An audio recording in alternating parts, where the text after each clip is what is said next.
ਪੰਜਾਬੀ ਭਾਸ਼ਾ ਨੂੰ ਪਿਆਰ ਕਰਨ ਵਾਲੇ ਸਰੋਤਿਆਂ ਦਾ ਤਹਿ ਦਿਲੋਂ ਧੰਨਵਾਦ। ਅੱਜ ਤੁਸੀਂ ਸੁਣੋਗੇ ਡਾਕਟਰ ਨਰਿੰਦਰ ਸਿੰਘ ਕਪੂਰ ਜੀ ਦੁਆਰਾ ਲਿਖੀ ਕਿਤਾਬ ਮਾਲਾ ਮਨ ਕੇ। ਨਵੀਆਂ ਉਸਾਰੀਆਂ ਨਵੀਆਂ ਸੋਚਾਂ ਨਾਲ ਹੀ ਸੰਭਵ ਹੁੰਦੀਆਂ ਹਨ। ਮਕਾਨ ਵਿੱਚ ਰਹੇ ਜਿਹੜਾ ਮਰਜ਼ੀ, ਪਰ ਮਕਾਨ ਵਿੱਚੋਂ ਸ਼ਖਸੀਅਤ ਮਕਾਨ ਨੂੰ ਉਸਾਰਨ ਵਾਲੇ ਦੀ ਹੀ ਝਲਕੇਗੀ। ਪੁਰਾਤਨ ਨਗਰ ਭਾਵੇਂ ਕਿਤਨੇ ਵੀ ਆਧੁਨਿਕ ਹੋ ਜਾਣ, ਉਹ ਪੁਰਾਤਨਤਾ ਕਾਰਨ ਜਾਣੇ ਜਾਣਗੇ, ਆਧੁਨਿਕਤਾ ਕਾਰਨ ਨਹੀਂ। ਕਿਸੇ ਦੀ ਬੁਰਾਈ ਨੂੰ ਪ੍ਰਸੰਨਤਾ ਨਾਲ ਸੁਣਨਾ ਭੈੜੇ ਬੰਦੇ ਦਾ ਉਗੜਵਾਂ ਲੱਛਣ ਹੁੰਦਾ ਹੈ। ਕਿਸੇ ਨਾਲ ਪਿਆਰ ਹੋ ਜਾਣ ਤੇ ਅਸੀਂ ਯਥਾਰਥ ਪ੍ਰਤੀ ਅਵੇਸਲੇ ਹੋ ਜਾਂਦੇ ਹਾਂ। ਜੇ ਮਨੁੱਖ ਆਪ ਇਮਾਨਦਾਰ ਬਣ ਜਾਵੇ ਤਾਂ ਸੰਸਾਰ ਵਿੱਚੋਂ ਇੱਕ ਬੇਈਮਾਨ ਘਟ ਜਾਵੇਗਾ। ਸੰਸਾਰ ਵਿੱਚ ਜਿਤਨੇ ਕੁਕਰਮ ਹੋ ਰਹੇ ਹਨ, ਉਹਨਾਂ ਲਈ ਅਸੀਂ ਵੀ ਜ਼ਿੰਮੇਵਾਰ ਹਾਂ। ਸੱਚਾ ਗਿਆਨ ਦੂਜਿਆਂ ਨੂੰ ਪਿੱਛੇ ਨਹੀਂ ਛੱਡਦਾ, ਪਿੱਛੇ ਰਹਿ ਗਿਆਂ ਨੂੰ ਨਾਲ ਤੋਰਦਾ ਹੈ। ਗੁਣ ਸਭ ਥਾਵਾਂ ਤੇ ਆਪਣਾ ਮਾਣ ਸਤਿਕਾਰ ਕਰਵਾ ਲੈਂਦਾ ਹੈ। ਘਮੰਡ ਵਿੱਚ ਵਿਅਕਤੀ ਫੁੱਲਦਾ ਹੈ, ਫੈਲਦਾ ਨਹੀਂ, ਸੁੱਜਦਾ ਹੈ, ਸੱਜਦਾ ਨਹੀਂ। ਹਰ ਕੋਈ ਆਪਣੇ ਕੰਮ ਵਿੱਚ ਦਿਲਚਸਪੀ ਦੇ ਅਨੁਪਾਤ ਵਿੱਚ ਹੀ ਲਾਇਕ ਨਲਾਇਕ ਹੁੰਦਾ ਹੈ। ਜੇ ਕਾਮਾ ਚੰਗਾ ਹੋਵੇ ਤਾਂ ਮਾਲਕ ਆਪੇ ਚੰਗਾ ਬਣ ਜਾਂਦਾ ਹੈ। ਚੰਗੇ ਮਨੁੱਖ ਬਣਨਾ ਹੀ ਕਾਫੀ ਨਹੀਂ, ਕੰਮ ਦੇ ਬੰਦੇ ਬਣਨਾ ਵੀ ਜ਼ਰੂਰੀ ਹੁੰਦਾ ਹੈ। ਹੌਸਲਾ ਉਪਜਦਾ ਜਿੱਤਾਂ ਅਤੇ ਸਫਲਤਾਵਾਂ ਵਿੱਚੋਂ ਹੈ, ਪਰ ਇਹ ਕੰਮ ਹਾਰਾਂ ਅਤੇ ਅਸਫਲਤਾਵਾਂ ਵੇਲੇ ਆਉਂਦਾ ਹੈ। ਮਹਾਂਪੁਰਸ਼ ਉਦੇਸ਼ਾਂ ਅਧੀਨ ਚੱਲਦੇ ਹਨ, ਸਧਾਰਨ ਲੋਕ ਇੱਛਾਵਾਂ ਦੇ ਚਲਾਏ ਚੱਲਦੇ ਹਨ। ਪਰੰਪਰਾਗਤ ਲੋਕ ਪ੍ਰਚਲਿਤ ਨੂੰ ਪ੍ਰਚਾਰ ਕੇ ਆਪਣੇ ਅਗਾਂਹ ਵਧੂ ਹੋਣ ਦਾ ਭਰਮ ਪਾਲਦੇ ਹਨ। ਜਿਸ ਨੂੰ ਅਸੀਂ ਅਸਮਾਨ ਕਹਿੰਦੇ ਹਾਂ, ਉਹ ਸਾਡੀ ਨਜ਼ਰ ਦੀ ਹੱਦ ਹੁੰਦੀ ਹੈ।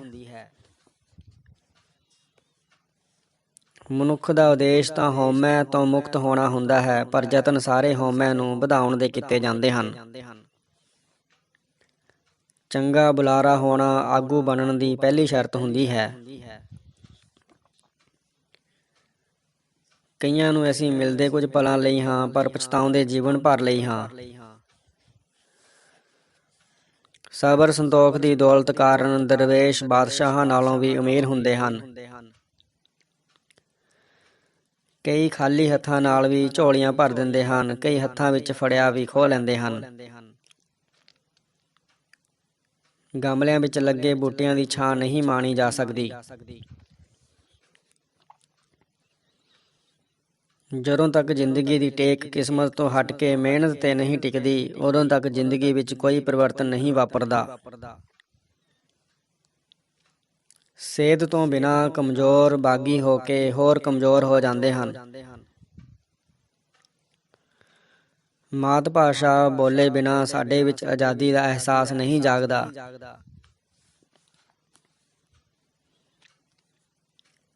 ਜਿੱਥੇ ਸਾਰੇ ਰੋ ਰਹੇ ਹੋਣ, ਉੱਥੇ ਕੋਈ ਕਿਸੇ ਦੇ ਅੱਥਰੂ ਨਹੀਂ ਪੂੰਝਦਾ।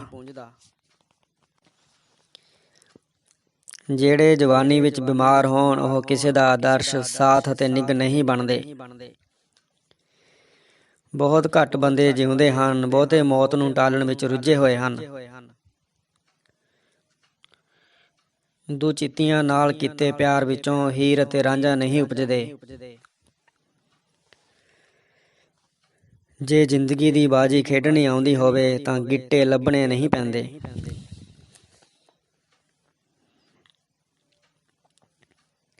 ਜੇ ਜ਼ਿੰਦਗੀ ਦੀ ਬਾਜੀ ਖੇਡਣੀ ਆਉਂਦੀ ਹੋਵੇ ਤਾਂ ਗੀਟੇ ਲੱਭਣੇ ਨਹੀਂ ਪੈਂਦੇ। ਕੋਈ ਚੰਗਾ ਤਾਂ 1 ਮਿੰਟ ਵਿੱਚ ਲੱਗਣ ਲੱਗ ਪੈਂਦਾ ਹੈ, ਪਸੰਦ ਕਰਨ ਵਿੱਚ ਘੰਟਾ ਹੀ ਲੱਗਦਾ ਹੈ, ਪਿਆਰ 1 ਦਿਨ ਵਿੱਚ ਹੀ ਪੈ ਜਾਂਦਾ ਹੈ, ਪਰ ਉਸਨੂੰ ਭੁੱਲਣ ਵਿੱਚ ਸਾਰੀ ਉਮਰ ਲੱਗ ਜਾਂਦੀ ਹੈ। ਮਾਲਕ ਕਦੇ ਨਹੀਂ ਥੱਕਦੇ, ਜਿਹੜੇ ਥੱਕਦੇ ਹਨ ਉਹ ਨੌਕਰ ਹੁੰਦੇ ਹਨ। ਸਰਬੱਤ ਦਾ ਭਲਾ ਕਿਸੇ ਦੀ ਜਾਨ ਲੈ ਕੇ ਨਹੀਂ, ਆਪਣਾ ਸੀਸ ਦੇ ਕੇ ਹੁੰਦਾ ਹੈ। ਉਸਤਾਦ ਅਤੇ ਮਾਂ ਜ਼ਬਾਨ ਦੇ ਕੋੜੇ ਤਾਂ ਹੋ ਸਕਦੇ ਹਨ, ਪਰ ਦਿਲ ਦੇ ਕਦੇ ਮਾੜੇ ਨਹੀਂ ਹੁੰਦੇ। ਮਾਲਕਾਂ ਲਈ ਕੋਈ ਬੇਰੁਜ਼ਗਾਰੀ ਨਹੀਂ ਹੁੰਦੀ, ਬੇਰੁਜ਼ਗਾਰੀ ਸਰਕਾਰੀ ਨੌਕਰੀ ਲੱਗਣ ਵਾਲਿਆਂ ਲਈ ਹੁੰਦੀ ਹੈ। ਚੰਗੇ ਅਧਿਆਪਕਾਂ ਤੋਂ ਜੋ ਕੁਝ ਪ੍ਰਾਪਤ ਹੁੰਦਾ ਹੈ ਉਹ ਉਂਝ ਸਾਡੇ ਭਾਗਾਂ ਵਿੱਚ ਨਹੀਂ ਹੁੰਦਾ। ਮਾਂ ਦਾ ਅਸਲੀ ਯੋਗਦਾਨ ਬੱਚੇ ਨੂੰ ਜਨਮ ਦੇਣਾ ਨਹੀਂ, ਉਸ ਨੂੰ ਪਿਆਰ ਨਾਲ ਪਾਲਣਾ ਪੋਸਣਾ ਅਤੇ ਇਨਸਾਨ ਬਣਾਉਣਾ ਹੁੰਦਾ ਹੈ। ਪਹਿਲਾ ਪਿਆਰ, ਪਹਿਲਾ ਚੁੰਮਣ, ਪਹਿਲੀ ਸੌਗਾਤ, ਪਹਿਲੀ ਨੌਕਰੀ, ਪਹਿਲੀ ਤਨਖਾਹ ਆਦਿ ਪਹਿਲੀ ਵਾਰ ਹੋਣ ਕਰਕੇ ਜੀਵਨ ਭਰ ਯਾਦ ਰਹਿਣ ਵਾਲੇ ਮਿੱਠੇ ਅਨੁਭਵ ਬਣ ਜਾਂਦੇ ਹਨ। ਚੰਗੀ ਸੰਤਾਨ ਪਿਤਾ ਦੀ ਧੰਨਵਾਦੀ ਹੁੰਦੀ ਹੈ, ਪਰ ਮਾਂ ਦੀ ਧੰਨਵਾਦੀ ਹੀ ਨਹੀਂ ਹੁੰਦੀ, ਅਹਿਸਾਨਮੰਦ ਵੀ ਹੁੰਦੀ ਹੈ।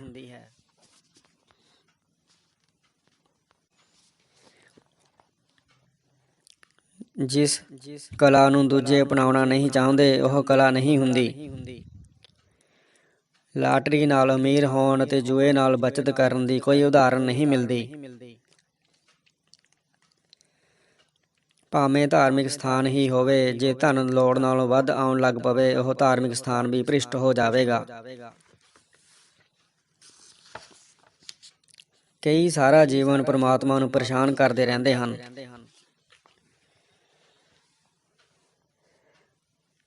ਲਾਲਚ ਧਨ ਨੂੰ ਇੱਕ ਵਸੀਲਾ ਨਹੀਂ ਰਹਿਣ ਦਿੰਦਾ, ਉਦੇਸ਼ ਬਣਾ ਦਿੰਦਾ ਹੈ। ਉਡੀਕ ਦੌਰਾਨ ਸਾਡੀਆਂ ਤਨਾਵਾਂ ਕਿਸੇ ਹੋਰ ਨੇ ਕਸੀਆਂ ਹੋਈਆਂ ਹੁੰਦੀਆਂ ਹਨ। ਯਾਦ ਉਹਨਾਂ ਦੀ ਹੀ ਆਉਂਦੀ ਹੈ ਜਿਹੜੇ ਆਪ ਨਹੀਂ ਆਉਂਦੇ ਅਤੇ ਜਿਨ੍ਹਾਂ ਕੋਲ ਅਸੀਂ ਪਹੁੰਚ ਨਹੀਂ ਸਕਦੇ। ਉਦਾਸੀ ਕਿਸੇ ਹੋਰ ਦੀ ਹੋਂਦ ਜਾਂ ਅਣਹੋਂਦ ਨਾਲ ਜੁੜੀ ਹੁੰਦੀ ਹੈ। ਜੋ ਕੁਝ ਵੀ ਸਾਡੀ ਆਦਤ ਵਿਰੁੱਧ ਵਾਪਰਦਾ ਹੈ ਉਹ ਸਾਨੂੰ ਪਰੇਸ਼ਾਨ ਕਰਦਾ ਹੈ। ਧਨ ਕਿਸੇ ਦੀ ਰੱਖਿਆ ਨਹੀਂ ਕਰ ਸਕਦਾ, ਕਿਉਂਕਿ ਧਨ ਨੂੰ ਤਾਂ ਆਪ ਰੱਖਿਆ ਦੀ ਲੋੜ ਹੁੰਦੀ ਹੈ। ਉਡੀਕ ਮਜਬੂਰੀ ਦੀ ਇੱਕ ਉਦਾਹਰਨ ਹੁੰਦੀ ਹੈ। ਕੋਈ ਵਕਤ ਕੱਟਦਾ ਹੈ, ਕੋਈ ਗਵਾਉਂਦਾ ਹੈ, ਕੋਈ ਗੁਜ਼ਾਰਦਾ ਹੈ, ਕੋਈ ਵਰਤਦਾ ਹੈ, ਕੋਈ ਇਸ ਦੇ ਪਿੱਛੇ ਦੌੜਦਾ ਹੈ। ਤੁਸੀਂ ਕੀ ਕਰਦੇ ਹੋ? ਪੀੜ ਵਿੱਚ ਕੋਈ ਸਜਾਵਟ ਨਹੀਂ ਫੱਬਦੀ। ਫੈਸ਼ਨ ਕਰਨ ਲਈ ਪਤਲੇ ਹੋਣਾ ਲਾਜ਼ਮੀ ਹੈ, ਮੋਟੇ ਬੰਦੇ ਲਈ ਕੋਈ ਫੈਸ਼ਨ ਨਹੀਂ ਹੁੰਦਾ। ਵਧੇਰੇ ਵਿਸ਼ਲੇਸ਼ਣ ਅਤੇ ਪੁਣਛਾਣ ਨਾਲ ਰਿਸ਼ਤੇ ਵਿਗੜਦੇ ਅਤੇ ਟੁੱਟਦੇ ਹਨ। ਭੀੜ ਦਾ ਉਦੇਸ਼ ਅਕਸਰ ਪਰੰਪਰਾ ਦੀ ਰੱਖਿਆ ਕਰਨਾ ਹੁੰਦਾ ਹੈ। ਸੋਚੋ, ਤੁਸੀਂ ਆਪਣੀ ਉਮਰ ਦੇ ਕਿਹੜੇ ਸਾਲ ਸਿਆਣਪ ਨਾਲ ਗੁਜ਼ਾਰੇ ਹਨ। ਉਦਾਸ ਦੁਖੀ ਮਨੁੱਖ ਦੇ ਹੰਝੂ ਸੱਜਰੇ ਅਤੇ ਹਾਸੇ ਬਹੇ ਲੱਗਦੇ ਹਨ। ਝੂਠ ਬੋਲਣ ਵਾਲੇ ਨੂੰ ਰੱਬ ਦੀ ਪਰਵਾਹ ਨਹੀਂ ਹੁੰਦੀ, ਕਿਸੇ ਬੰਦੇ ਦਾ ਡਰ ਹੁੰਦਾ ਹੈ। ਸੱਚ ਬੋਲਣ ਵਾਲੇ ਨੂੰ ਰੱਬ ਦਾ ਡਰ ਹੁੰਦਾ ਹੈ, ਕਿਸੇ ਬੰਦੇ ਦੀ ਪਰਵਾਹ ਨਹੀਂ ਹੁੰਦੀ। ਬਹੁਤੇ ਲੋਕ ਨਾ ਕਢਵਾਉਂਦੇ ਜਾਂ ਧਰਾਉਂਦੇ ਹਨ, ਨਾ ਕਮਾਉਂਦੇ ਨਹੀਂ। ਵਿਛੜਿਆਂ ਨੂੰ ਇੱਕ ਦੂਜੇ ਨੂੰ ਉਡੀਕਣ ਦਾ ਰੁਝੇਵਾਂ ਮਿਲ ਜਾਂਦਾ ਹੈ। ਭੀੜ ਕਿਸੇ ਦਾ ਸਨਮਾਨ ਨਹੀਂ ਕਰਦੀ, ਭੀੜ ਕੋਲ ਕੇਵਲ ਅਪਮਾਨ ਹੁੰਦਾ ਹੈ। ਕਿਸੇ ਮਹਾਮੂਰਖ ਨੂੰ ਵੇਖ ਕੇ ਪੁਨਰ ਜਨਮ ਦੇ ਸਿਧਾਂਤ ਵਿੱਚ ਇਸ ਲਈ ਵਿਸ਼ਵਾਸ ਹੋ ਜਾਂਦਾ ਹੈ ਕਿਉਂਕਿ ਇੱਕ ਹੀ ਜਨਮ ਵਿੱਚ ਕੋਈ ਉਤਨਾ ਮੂਰਖ ਨਹੀਂ ਬਣ ਸਕਦਾ। ਆਧੁਨਿਕਤਾ ਤੋਂ ਬਿਨਾਂ ਪਰੰਪਰਾ ਦੀ ਚਰਚਾ ਕਰਨੀ ਸੰਭਵ ਨਹੀਂ ਹੁੰਦੀ। ਦੁਖੀ ਪਤਨੀ ਜਾਣਨਾ ਚਾਹੁੰਦੀ ਹੈ ਕਿ ਪਿਛਲੇ ਜਨਮ ਵਿੱਚ ਉਸ ਤੋਂ ਕੀ ਪਾਪ ਹੋ ਗਏ ਸਨ ਕਿ ਇਸ ਜਨਮ ਵਿੱਚ ਇਹ ਪਤੀ ਮਿਲਿਆ ਹੈ। ਜਦੋਂ ਪਿਆਰਾ ਚਲਾ ਜਾਵੇ ਤਾਂ ਸਮਝ ਨਹੀਂ ਆਉਂਦੀ ਕਿ ਉਸਦੀ ਤਲਾਸ਼ ਕਰੀਏ ਜਾਂ ਉਸਦਾ ਇੰਤਜ਼ਾਰ ਕਰੀਏ। ਦ੍ਰਿਸ਼ਟੀ ਜਿਤਨੀ ਵਿਸ਼ਾਲ ਹੋਵੇਗੀ, ਦ੍ਰਿਸ਼ ਉਤਨਾ ਵੱਡਾ ਅਤੇ ਰਮਣੀਕ ਹੋਵੇਗਾ।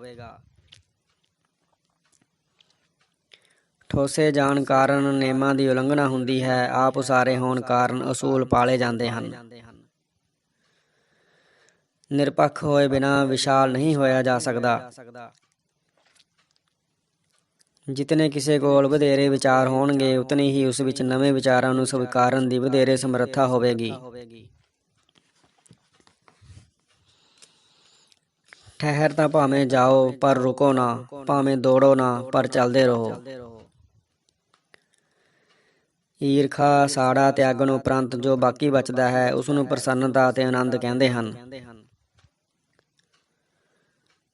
ਤੁਸੀਂ ਜਿੱਥੇ ਵੀ ਬੈਠੇ ਹੋ ਉੱਥੇ ਬੈਠੇ ਰਹਿਣ ਵਾਸਤੇ ਵੀ ਬੜੀ ਤੇਜ਼ ਦੌੜਨਾ ਪਵੇਗਾ। ਬੇਈਮਾਨ ਸਭ ਤੋਂ ਪਹਿਲਾਂ ਆਪਣੇ ਮਾਪਿਆਂ ਨਾਲ ਹੀ ਬੇਈਮਾਨੀ ਕਰਦਾ ਹੈ। ਜੇ ਜਮਾਤ ਵਿੱਚ 3-4 ਵਿਦਿਆਰਥੀਆਂ ਦਾ ਨਾਂ ਇੱਕੋ ਹੋਵੇ ਤਾਂ ਅਧਿਆਪਕ ਉਹਨਾਂ ਦਾ ਨਾਂ ਬੋਲਣ ਦੇ ਢੰਗ ਵਿੱਚ ਫਰਕ ਪਾ ਲੈਂਦਾ ਹੈ। ਜਿਤਨਾ ਕੋਈ ਵਧੇਰੇ ਬੇਲੋੜਾ ਹੁੰਦਾ ਹੈ ਉਤਨਾ ਹੀ ਉਹ ਵਧੇਰੇ ਸ਼ੋਰ ਕਰਦਾ ਹੈ। ਰਿੱਝਦੇ ਪਤੀਲੇ ਕੋਲ ਮੱਖੀਆਂ ਅਤੇ ਰੁੱਝੇ ਵਿਅਕਤੀ ਕੋਲ ਵੇਲੜ ਨਹੀਂ ਆਉਂਦੇ। ਹਰ ਵੱਡੀ ਘਟਨਾ ਦੁਰਘਟਨਾ ਮਨੁੱਖ ਨੂੰ ਆਪਣੇ ਆਪ ਦਾ ਪੁਨਰ ਮੁਲਾਂਕਣ ਕਰਨ ਦਾ ਅਵਸਰ ਦਿੰਦੀ ਹੈ। ਕੰਮਾਂ ਦਾ ਰੁਝੇਵਾਂ ਸਭ ਪ੍ਰਕਾਰ ਦੇ ਕਲੇਸ਼ ਦੂਰ ਕਰਦਾ ਹੈ। ਪੈਰਾਂ ਲਈ ਧਰਤੀ ਬੜੀ ਵੱਡੀ ਟੇਕ ਹੈ, ਪਰ ਕੰਬਦੀਆਂ ਲੱਤਾਂ ਨੂੰ ਇਤਨੀ ਵੱਡੀ ਧਰਤੀ ਵੀ ਖੜਾ ਨਹੀਂ ਰੱਖ ਸਕਦੀ। ਜਿਨ੍ਹਾਂ ਦੀਆਂ ਜਿਤਨੀਆਂ ਵਧੇਰੇ ਜ਼ਿੰਮੇਵਾਰੀਆਂ ਹੁੰਦੀਆਂ ਹਨ ਉਹ ਉਤਨੇ ਵਧੇਰੇ ਪ੍ਰਸੰਨ ਹੁੰਦੇ ਹਨ। ਜ਼ਿੰਦਗੀ ਦੇ ਅਮੁੱਲ ਅਤੇ ਅਭੁੱਲ ਅਨੁਭਵ ਉਦੋਂ ਮਿਲਦੇ ਹਨ ਜਦੋਂ ਪੈਸੇ ਦੀ ਦੁਨੀਆ ਵਿੱਚ ਸਾਡੀ ਜੇਬ ਖਾਲੀ ਹੋਵੇ। ਜਿਨ੍ਹਾਂ ਪਰਿਵਾਰਾਂ ਵਿੱਚ ਧੀ ਨਹੀਂ ਹੁੰਦੀ ਉੱਥੇ ਨੂੰਹ ਦੀ ਉਡੀਕ ਕਰਨੀ ਪੈਂਦੀ ਹੈ। ਬੱਚਤ ਨਾਲ ਸਾਨੂੰ ਸਮੱਸਿਆਵਾਂ ਵਿੱਚੋਂ ਮੌਕੇ ਵੇਖਣ ਦੀ ਜਾਂਚ ਆ ਜਾਂਦੀ ਹੈ। ਸਬਜ਼ੀ ਵਿੱਚ ਲੂਣ ਹੋਰ ਮਸਾਲਿਆਂ ਦੇ ਅਧੀਨ ਹੋਣਾ ਚਾਹੀਦਾ ਹੈ। ਜੇ ਲੂਣ ਵੱਧ ਹੋਵੇ ਤਾਂ ਕਿਸੇ ਮਸਾਲੇ ਦਾ ਸਵਾਦ ਨਹੀਂ ਰਹਿੰਦਾ।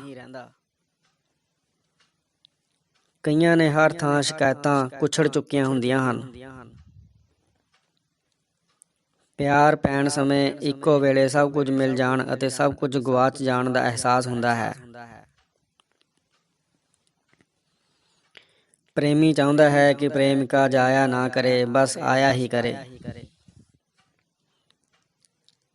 ਪਿਆਰ ਵਿੱਚ ਇਵੇਂ ਵਾਪਰਦਾ ਹੈ ਜਿਵੇਂ ਕੋਈ ਝੀਲ ਖੋਹ ਕੇ ਲੈ ਜਾਵੇ ਅਤੇ ਜਾਂਦਾ ਹੋਇਆ ਇੱਕ ਕਿਸ਼ਤੀ ਦੇ ਜਾਵੇ।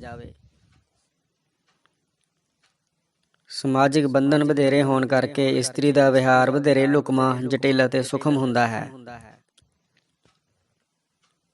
ਕਿਸੇ ਦੇ ਗੁਣਾਂ ਨੂੰ ਸਲਾਹੁਣਾ ਵੀ ਤੋਹਫ਼ੇ ਦੀ ਇੱਕ ਕਿਸਮ ਹੁੰਦੀ ਹੈ। ਪ੍ਰੇਮਿਕਾ ਦੀ ਸ਼ਕਤੀ ਉਸਦੇ ਸੁੰਦਰ ਹੋਣ ਵਿੱਚ ਨਹੀਂ, ਉਸਦੇ ਅਪਹੁੰਚ ਹੋਣ ਵਿੱਚ ਹੁੰਦੀ ਹੈ। ਸੰਸਾਰ ਹੈ ਤਾਂ ਬੜਾ ਵਿਸ਼ਾਲ, ਪਰ ਇਸ ਨੂੰ ਵੇਖਣ ਦੀ ਸਾਡੀ ਸਮਰੱਥਾ ਬੜੀ ਸੀਮਤ ਹੈ। ਹਰ ਝਗੜੇ ਵਿੱਚ ਦੋ ਹੰਕਾਰ ਲੜਦੇ ਹਨ। ਇਨਕਲਾਬ ਲਿਆਉਣ ਵਾਲੇ ਅਗਲੇਰੇ ਇਨਕਲਾਬ ਦੇ ਰਾਹ ਦੀ ਰੁਕਾਵਟ ਬਣ ਜਾਂਦੇ ਹਨ। ਸੰਪੂਰਨ ਮਨੁੱਖ, ਸੰਪੂਰਨ ਪਤੀ, ਸੰਪੂਰਨ ਪਤਨੀ, ਸੰਪੂਰਨ ਪਰਿਵਾਰ, ਸੰਪੂਰਨ ਸਮਾਜ, ਇਹ ਸਭ ਆਦਰਸ਼ਾਂ ਅਤੇ ਸੁਪਨਿਆਂ ਦੇ ਨਾਂ ਹਨ। ਹਰ ਧਰਮ ਨੂੰ ਪਾਪੀਆਂ ਦੀ ਲੋੜ ਹੁੰਦੀ ਹੈ ਕਿਉਂਕਿ ਧਰਮ ਪਾਪੀਆਂ ਦੇ ਸਿਰ ਤੇ ਹੀ ਚੱਲਦੇ ਹਨ। ਪ੍ਰੇਮੀ ਇੱਕ ਦੂਜੇ ਲਈ ਮਰਨ ਦੇ ਜਜ਼ਬੇ ਨਾਲ ਜਿਉਂਦੇ ਹਨ। ਚਾਪਲੂਸ ਦਾ ਉਦੇਸ਼ ਮਾਲਕ ਦੀ ਤਾਕਤ ਨੂੰ ਆਪਣੀ ਅਕਲ ਨਾਲ ਵਰਤ ਕੇ ਆਪ ਲਾਭ ਉਠਾਉਣਾ ਹੁੰਦਾ ਹੈ। ਪਿਆਰ ਵਿੱਚ ਆਪਣੇ ਦਿਲ ਤੇ ਡਾਕਾ ਮਾਰਨ ਲਈ ਅਸੀਂ ਡਾਕੂ ਨੂੰ ਆਪ ਸ਼ਹਿ ਦਿੰਦੇ ਹਾਂ। ਜੋਤਸ਼ੀ ਵਹਿਮ ਪਾਉਂਦੇ ਹਨ ਕਿਉਂਕਿ ਵਹਿਮੀ ਲੋਕ ਹੀ ਜੋਤਸ਼ੀਆਂ ਕੋਲ ਜਾਂਦੇ ਹਨ ਅਤੇ ਹੋਰ ਨਵੇਂ ਵਹਿਮ ਲੈ ਆਉਂਦੇ ਹਨ। ਇਸਤਰੀਆਂ ਡਰ ਵੀ ਜਲਦੀ ਜਾਂਦੀਆਂ ਹਨ ਅਤੇ ਹੌਸਲੇ ਵਿੱਚ ਵੀ ਜਲਦੀ ਆ ਜਾਂਦੀਆਂ ਹਨ। ਚਾਪਲੂਸ ਮਾਲਕ ਨੂੰ ਤਬਲੇ ਵਾਂਗ ਕੱਸ ਕੇ ਢੋਲ ਵਾਂਗ ਵਜਾਉਂਦੇ ਹਨ। ਤੁਹਾਡੀ ਹਾਜ਼ਰੀ ਨਾਲ ਤਾੜੀਆਂ ਦਾ ਵੱਜਣਾ ਵੱਡੀ ਗੱਲ ਨਹੀਂ, ਵੱਡੀ ਗੱਲ ਹੈ ਤੁਹਾਡੀ ਗੈਰ ਹਾਜ਼ਰੀ ਨੂੰ ਸ਼ਿੱਦਤ ਨਾਲ ਮਹਿਸੂਸ ਕੀਤੇ ਜਾਣਾ। ਭੀੜ ਇਤਬਾਰਯੋਗ ਨਹੀਂ ਹੁੰਦੀ। ਤੁਹਾਡੇ ਸਨਮਾਨ ਸਮੇਂ ਭੀੜ ਜੁੜੇਗੀ। ਤੁਹਾਨੂੰ ਫਾਂਸੀ ਲੱਗਦੇ ਵੇਖਣ ਵਾਸਤੇ ਭੀੜ ਹੋਰ ਵੀ ਵੱਧ ਜੁੜੇਗੀ। ਜੋਤਿਸ਼ ਦਾ ਅਜੋਕਾ ਧੰਦਾ ਡਰੇ ਹੋਏ ਧਰਵਾਸ ਦੇਣ ਅਤੇ ਹੌਸਲੇ ਵਾਲੇ ਨੂੰ ਡਰਾਉਣ ਦੇ ਆਧਾਰ ਤੇ ਚੱਲਦਾ ਹੈ। ਕਈ ਜੋੜੇ ਬੜੇ ਅਜੀਬ ਹੁੰਦੇ ਹਨ। ਪਤੀ ਵਿੱਚ ਇਸਤਰੀ ਵਾਲੇ ਸਾਰੇ ਗੁਣ ਹੁੰਦੇ ਹਨ ਅਤੇ ਪਤਨੀ ਵਿੱਚ ਪੁਰਸ਼ ਵਾਲੇ ਸਾਰੇ ਔਗੁਣ ਹੁੰਦੇ ਹਨ।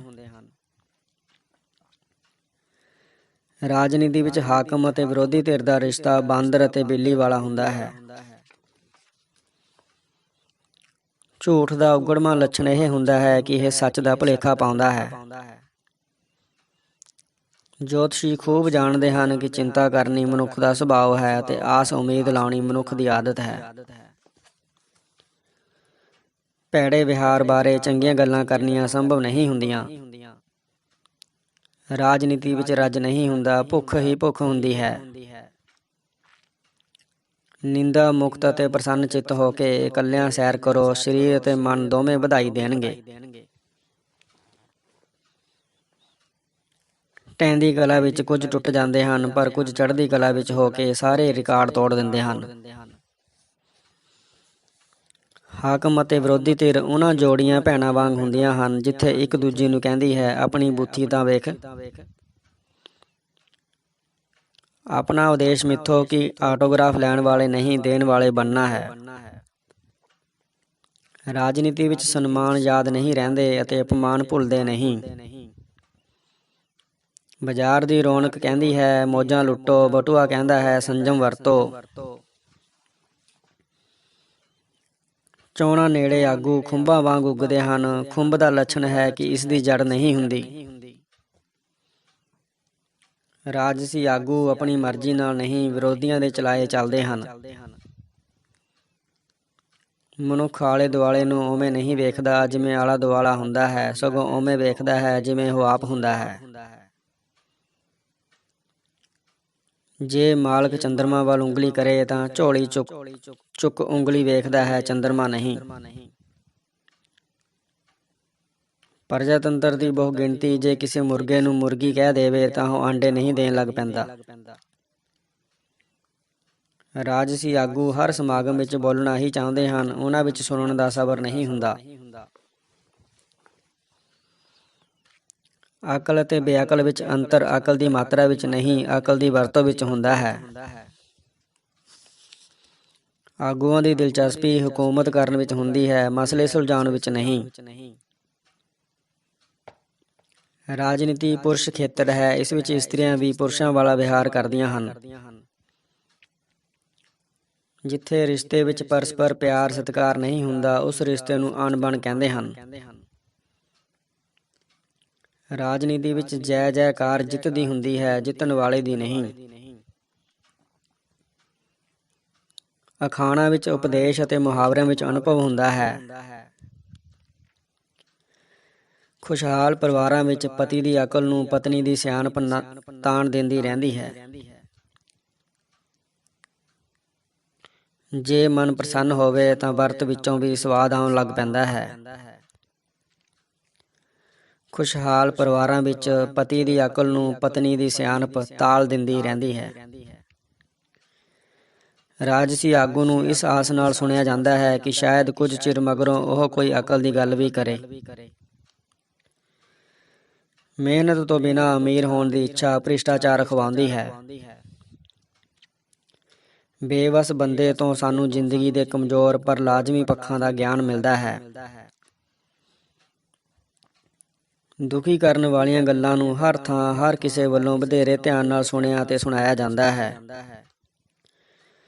ਮਨੁੱਖ ਪ੍ਰਸੰਨਤਾ ਵਾਲੇ ਸਮੇਂ ਨੂੰ ਬੜੀ ਲਾਪਰਵਾਹੀ ਨਾਲ ਲੰਘਾ ਦਿੰਦਾ ਹੈ।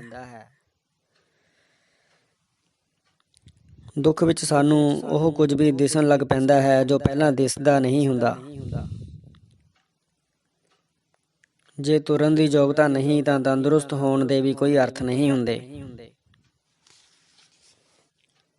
ਛੁੱਟੀ ਤਾਂ ਹੀ ਚੰਗੀ ਲੱਗਦੀ ਹੈ ਜੇ ਉਡੀਕਣ ਮਗਰੋਂ ਆਵੇ। ਚੁੱਪ ਚਪੀਤੇ ਕੀਤੀ ਮਦਦ ਐਲਾਨ ਕਰਕੇ ਕੀਤੀ ਮਦਦ ਤੋਂ ਵਧੇਰੇ ਮੁੱਲਵਾਨ ਹੁੰਦੀ ਹੈ। ਵਿਹਲਾ ਸਮਾਂ ਤਾਂ ਹੀ ਮਾਣਿਆ ਜਾ ਸਕੇਗਾ ਜੇ ਉਸਦੀ ਮਿਆਦ ਹੋਵੇ। ਐਸੀ ਮਦਦ ਦਿੰਦੇ ਹਾਂ ਮਗਰੋਂ ਮਿਲਣ ਦੀ ਆਸ ਨਾਲ, ਐਸੀ ਮਦਦ ਲੈਂਦੇ ਹਾਂ ਮਗਰੋਂ ਦੇਣ ਦੇ ਭਰੋਸੇ ਨਾਲ। ਕਰੋੜਾਂ ਸਾਲ ਪੁਰਾਣੇ ਸੰਸਾਰ ਨੂੰ ਸਾਡੇ ਲਈ ਨਵਾਂ ਬਣਾਉਣ ਦਾ ਕਾਰਜ ਕਲਾ ਕਰਦੀ ਹੈ। ਪਰੰਪਰਾ ਵਿੱਚੋਂ ਅਸੀਂ ਸਭ ਤੋਂ ਉੱਤਮ ਅਤੇ ਆਧੁਨਿਕਤਾ ਵਿੱਚੋਂ ਅਸੀਂ ਸਭ ਤੋਂ ਢੁਕਵੇਂ ਦੀ ਚੋਣ ਕਰਦੇ ਹਾਂ। ਸਾਲੇ ਜਾਂ ਸਾਡੂ ਨਾਲ ਭਾਈਵਾਲੀ ਅਤੇ ਸਹੁਰੇ ਨਾਲ ਵਪਾਰ ਕਦੇ ਰਾਸ ਨਹੀਂ ਆਉਂਦੇ। ਮਨੁੱਖ ਆਪਣੇ ਜੀਵਨ ਨੂੰ ਚਲਾਉਂਦਾ ਤਰਕ ਨਾਲ ਹੈ, ਪਰ ਮਾਣਦਾ ਭਾਵਨਾਵਾਂ ਨਾਲ ਹੈ। ਕੀਰਤਨ ਭਜਨ ਭੀੜ ਨੂੰ ਸੰਗਤ ਵਿੱਚ ਬਦਲ ਦਿੰਦੇ ਹਨ। ਜੇ ਕਿਸੇ ਵਿੱਚ ਕੋਈ ਉਗੜਵਾਂ ਗੁਣ ਹੋਵੇ ਤਾਂ ਸਮਾਜ ਉਸ ਦੇ ਕਈ ਔਗੁਣ ਵਿਸਾਰ ਦਿੰਦਾ ਹੈ।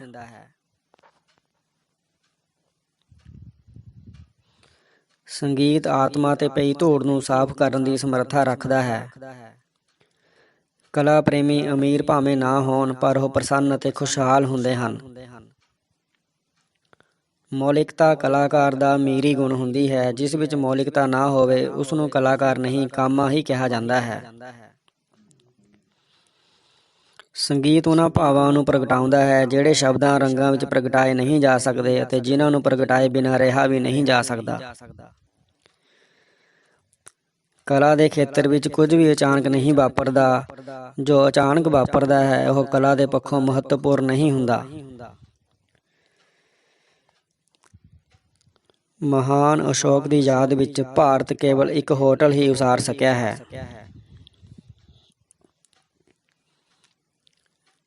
ਮੀਸਣਾ ਉਹ ਹੁੰਦਾ ਹੈ ਜਿਹੜਾ ਖਾਣਾ ਖਾਏ ਪਰ ਮੂੰਹ ਨਾ ਹਿਲਾਏ।